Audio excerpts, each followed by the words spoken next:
gente!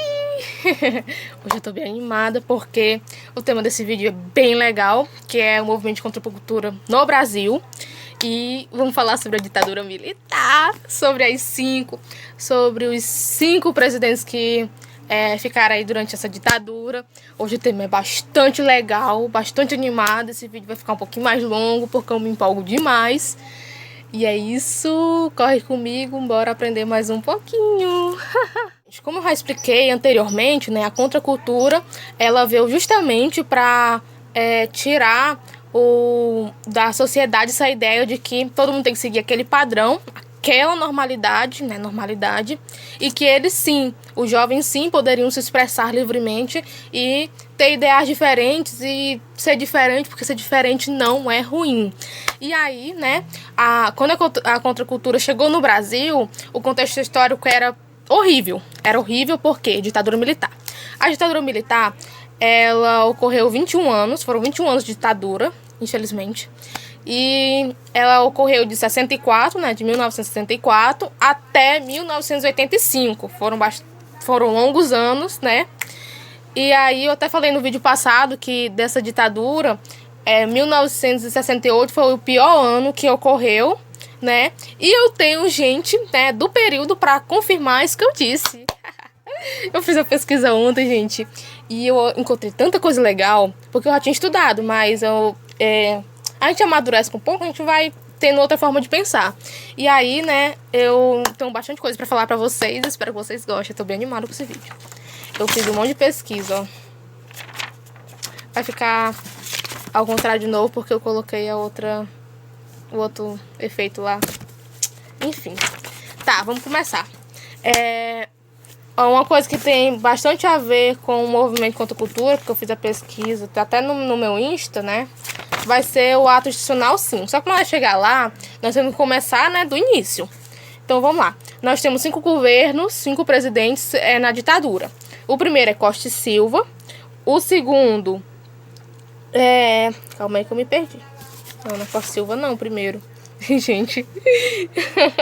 O primeiro é Castelo Branco. O segundo é Costa e Silva. Aí o terceiro é o... Calma aí. É o Médici. Aí vem o Geisel e vem o Figueiredo. 5. Pois é. Aqui o Costa e Silva é do AI-5, ela tava pulando. Tá. Castelo Branco, ele ficou no governo de 64 até 67, né? Ele foi com o ato institucional número 1. Ah, mas pera aí. Mas o que é o ato institucional? Calma aí que eu vou falar pra vocês. Eu anotei, só que tá aqui. Tá. Eles são decretos e normas. E eles davam plenos poderes, né, aos militares. E garantiam também a permanência deles no poder. Então foi por isso que eles começaram com esses atos institucionais, né? E cancelaram as outras leis. E ligaram, né, tô nem aí. Ligaram o tô nem aí. Pronto, porque esse canal que é de respeito não pode falar palavrão. Tá. O ato institucional número 1, ele é o fim das eleições diretas. E aí as votações ocorrem só pelo Congresso Nacional, né, a partir daí. O ato institucional número 2, ele é de 1965. E aí são fechados todos os partidos políticos. Ficam só... aí eles implementado o bipartidarismo, né? Que é o da Arena, que é a Aliança Renovadora Nacional, e o MDB, que é o Movimento Democrático Brasileiro. O da Arena é o a favor, né? E o MDB é o de oposição. O a favor é que eu esqueci o outro nomezinho que dá lá. Ai, gente, ó. Quando eu não anoto, é isso. Aí tá, temos agora Costa e Silva.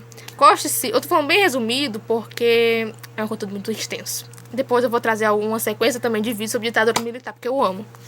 Tá, Costa e Silva, de 67 até 69 foi o governo dele. Foi o governo, assim, tipo assim, nas pesquisas que eu fiz, não foi só uma, eu fiz várias fontes. E aí, nas pesquisas que eu fiz, falo que foi o pior governo, foi o dele. Porque teve muita repressão, muita violência, muita tortura aos opositores, é claro.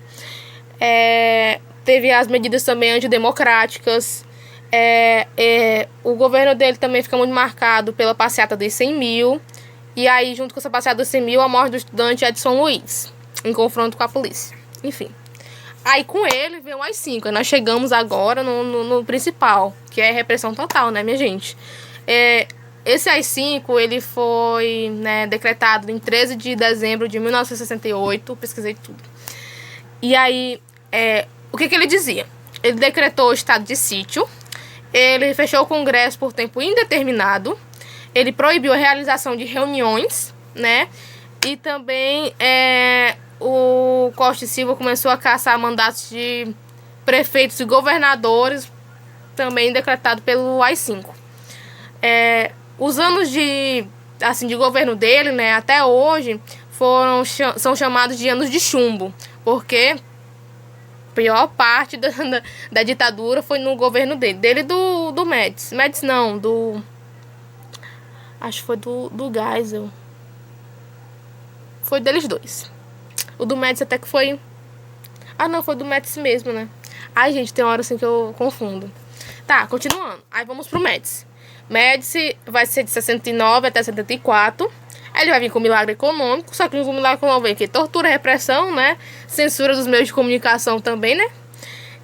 E é isso, resumindo. O do Geisel, bem rapidinho, vai. 74, 79, né? O governo dele. Ele já tem uma abertura política lenta, gradual, né? E bem devagarinho.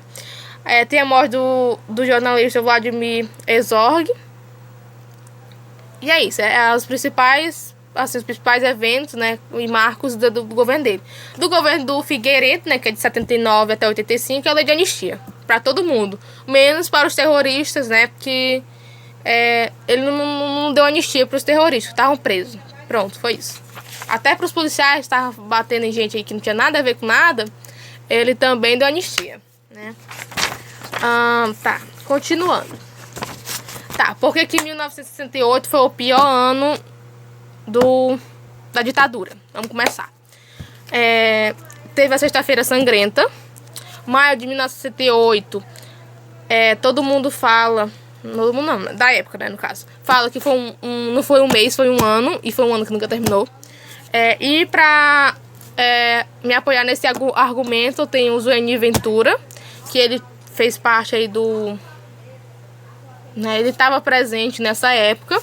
Ele é jornalista. Eu pensei um pouquinho sobre a vida dele, olha, gente, ó. Ele é o 7º ocupante da cadeira número 32, né, da Academia de Letras. Não lembro de qual é o estado. Acho que é do Rio de Janeiro.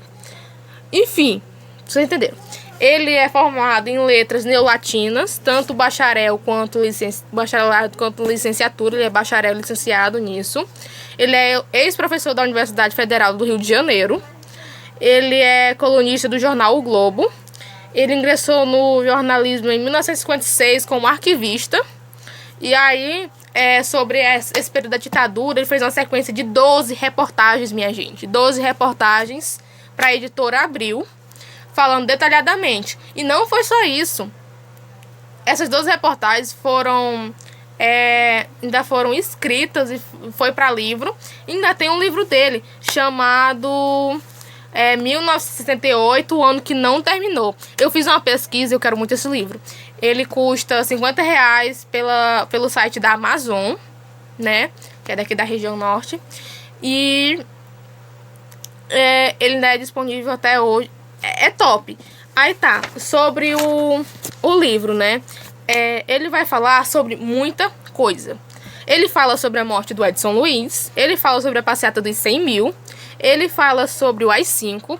Ele fala sobre a contracultura hippie. Ou seja, se vocês tiverem curiosidade para saber mais sobre o movimento de contracultura, né, que eu tô falando aqui, no Brasil como é que era, até por conta também do contexto histórico, vocês podem, quem gostar de ler também, né, eu amo esse conteúdo, já vai bater certinho, então já vou comprar o livro depois.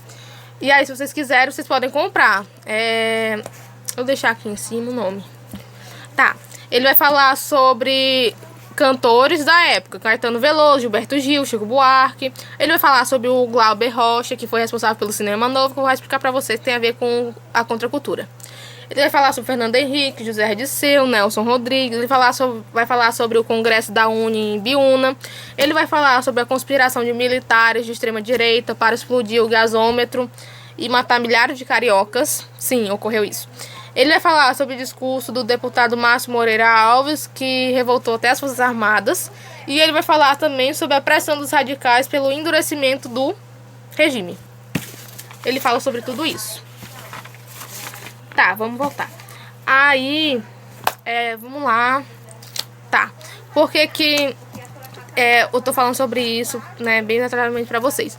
Porque o movimento de contracultura, ele vem justamente pra desmistificar, né, aquele padrão que é exigido, dado pela sociedade. E agora, minha gente, me fala, como que esses jovens conseguiram isso na época da ditadura? Gente, é muita garra, é muita força, é muita coragem. Então, a gente que é jovem, a gente tem mesmo que ter garra. Porque se o povo no passado, com todos aqueles problemas, conseguiram, a gente consegue também nesse período de pandemia, né, minha gente? Vamos lá, a força, a fé que nós conseguimos. Tá, vamos lá.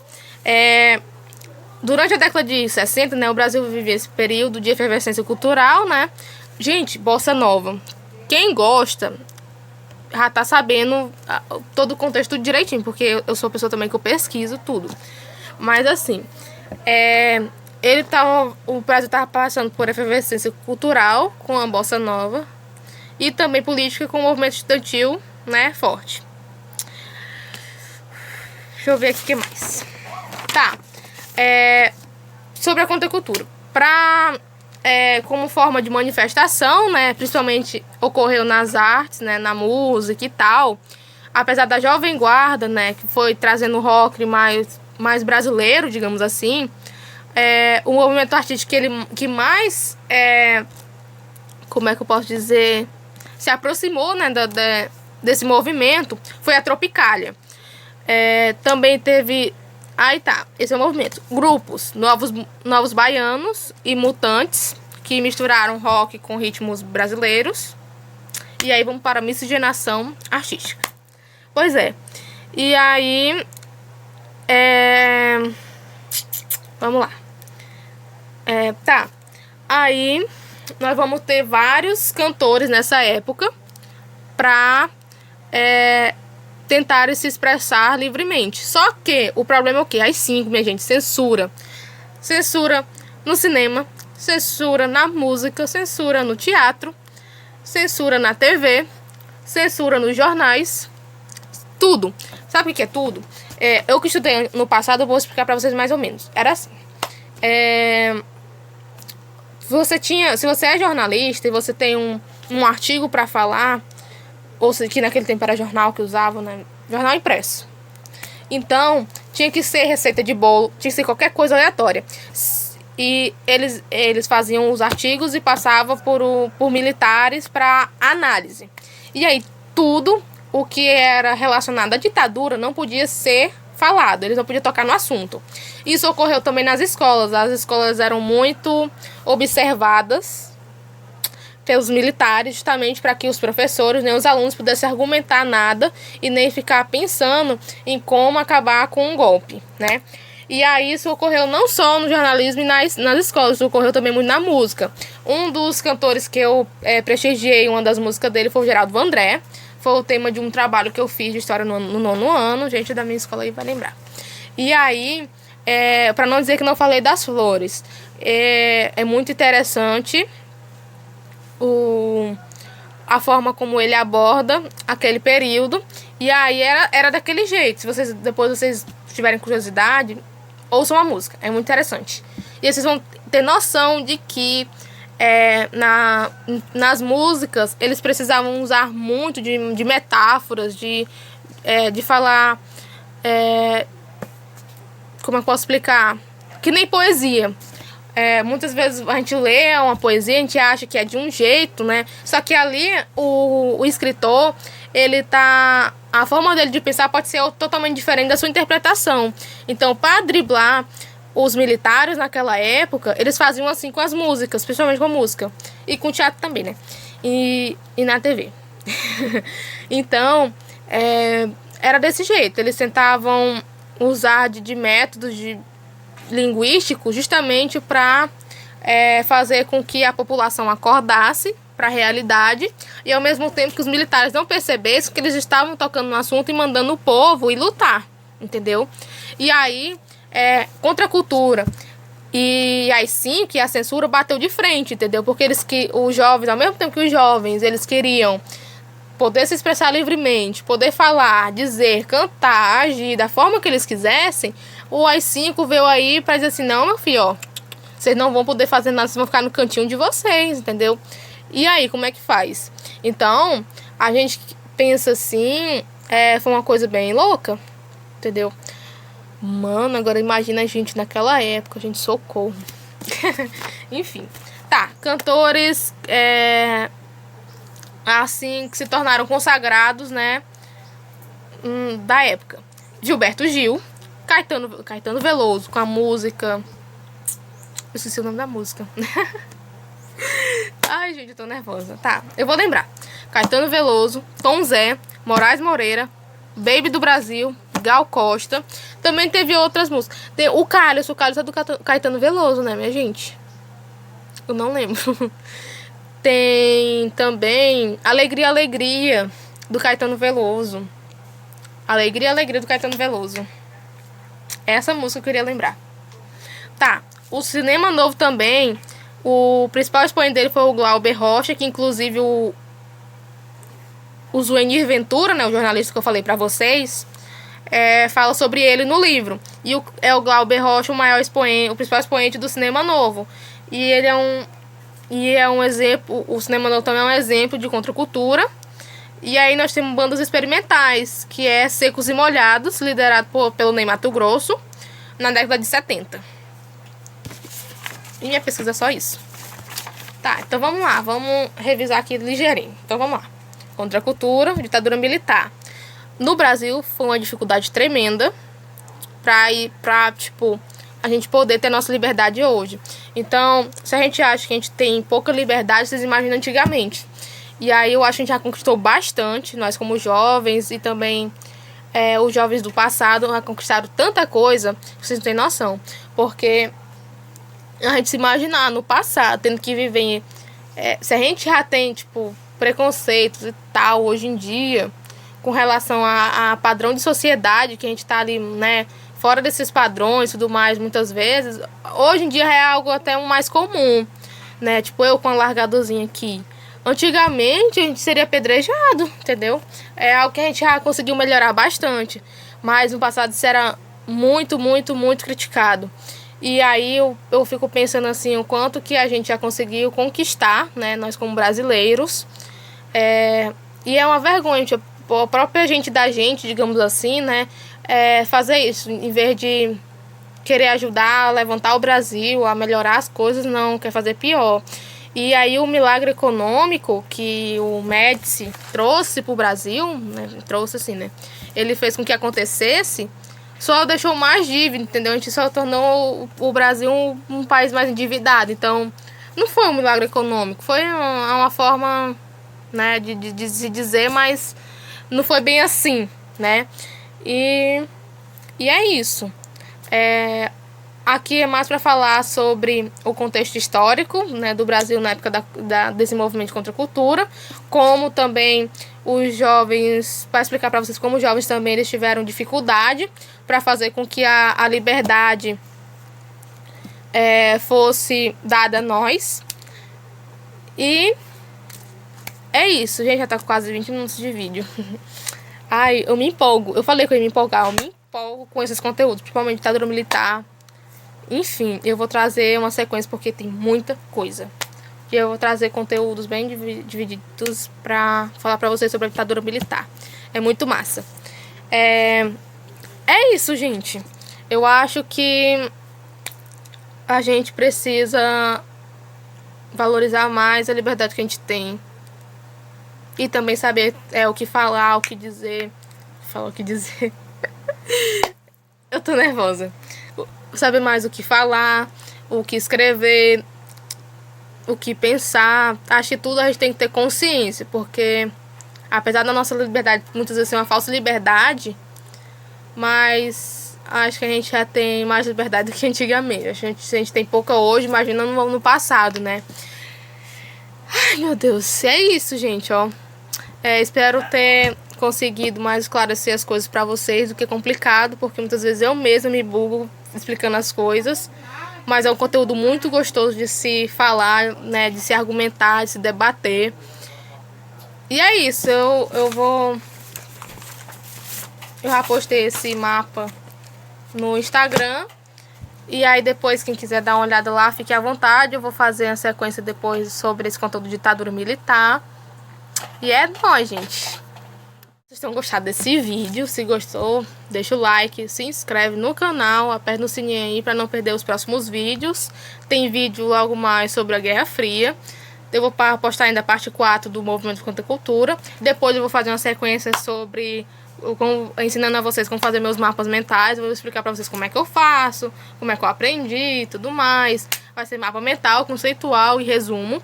E também depois eu vou fazer uma sequência, porque eu amo também, sobre o conteúdo de ditadura militar. E aí vai ser umas 10 videoaulas ou mais pra explicar bem explicadinho pra vocês entenderem bem, entendeu? Então, é nóis. Me segue no meu Instagram, que eu fico postando sempre mapas. Toda vez que eu faço um mapa novo, eu posto logo lá. É o mesmo nome do meu canal, Ramayana Maia. É nóis. E é isso aí.